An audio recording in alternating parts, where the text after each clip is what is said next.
Have you ever felt like there's a committee meeting happening in your head and everyone's arguing? Well, you're not wrong.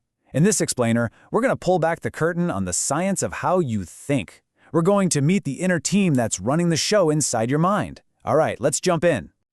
You know exactly what I'm talking about, right? You're standing there looking at that thing you really want. One part of your brain is just screaming, yes, do it, you deserve it. And then there's this other kind of quieter voice going, maybe we should check the bank account first. That little internal battle, that's what this is all about. But what if I told you that feeling of being pulled in two directions isn't a bug in your system, it's a feature. It's how we're designed to work. Your mind has this built-in inner team, and today we're going to meet the two star players.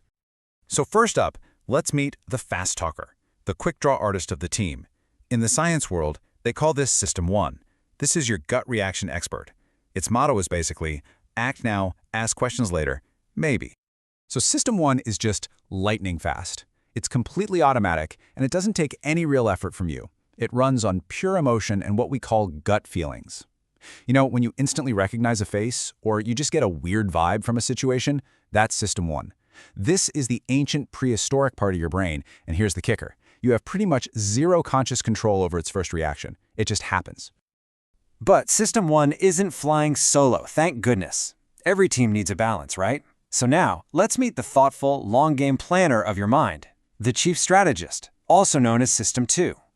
And System 2 is the total opposite of our gut reaction friend. It is slow, it's deliberate, and honestly, it's kind of lazy because it takes real, actual effort. This is the part of your brain you have to consciously fire up to do a hard math problem or to carefully compare two job offers. It's all about logic, rules, and it demands your full attention. This is the newer part of our brain, evolutionarily speaking, that lets us think about complicated, abstract ideas. So, let's just put them side by side. You've got your gut reaction expert, fast, automatic, emotional, and then you've got your chief strategist, slow, deliberate, and logical. Your brain is constantly in this little dance between the two. Think of System 2 as the responsible older sibling who's always checking the homework of the impulsive younger System 1. So what happens when the stakes are high, like when you're trying to resist a temptation? For this, scientists have another model called the hot and cool systems, and this is where that inner battle gets really, really intense. Okay, this breaks it down so well. Your hot system is your go system. It's fast, emotional, and it's all about immediate gratification. It's the part screaming, eat the cake now.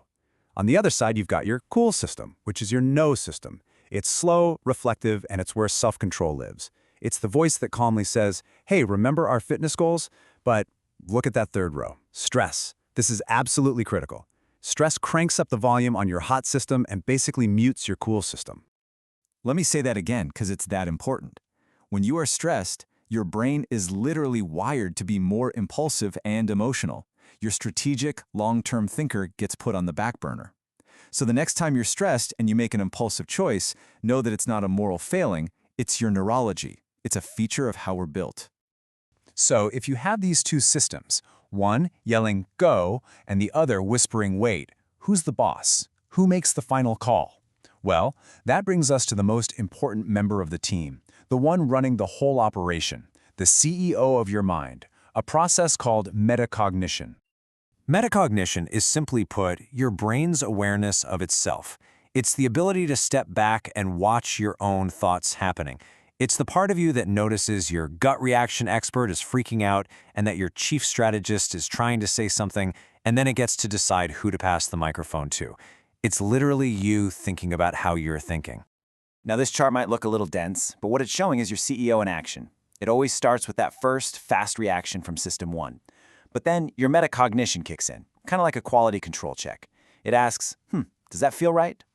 If it senses any kind of conflict or error, that's the trigger. It calls in the big guns, System 2, to do a deeper analysis and maybe change the plan. Let's make that even simpler. So here's the whole process in 4 steps. 1. Gut feeling happens. That's System 1. 2. Your inner CEO steps back and just monitors it. Does this feel right? 3. If something feels off, it flags it for review and calls in the strategist, System 2. And 4, the strategist, System 2, can then override that initial gut feeling with a more logical, thought-out answer. That entire process, that's you being smart. Okay, so you've met the whole team, the sprinter, the strategist, and the CEO. The real million-dollar question is, how do you become a better leader for this team? What makes one system show up for work instead of the other?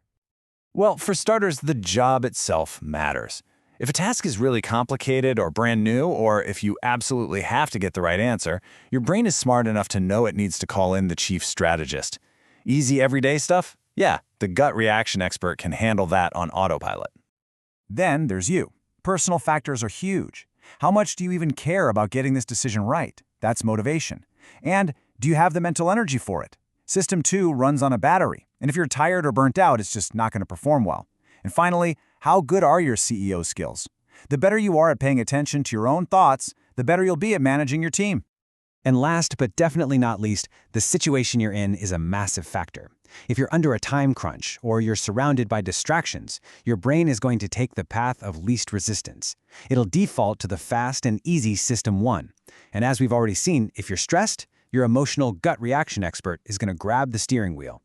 To give your chief strategist a chance, you need a calm, focused environment. So, at the end of the day, thinking isn't this one single thing we do. It's this incredible dynamic dance between these different parts of your mind.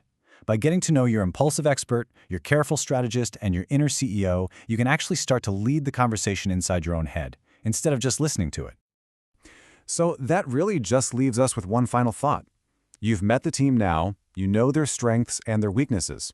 The next time you have a big decision to make, or you feel that impulsive urge, who are you going to choose to put in charge?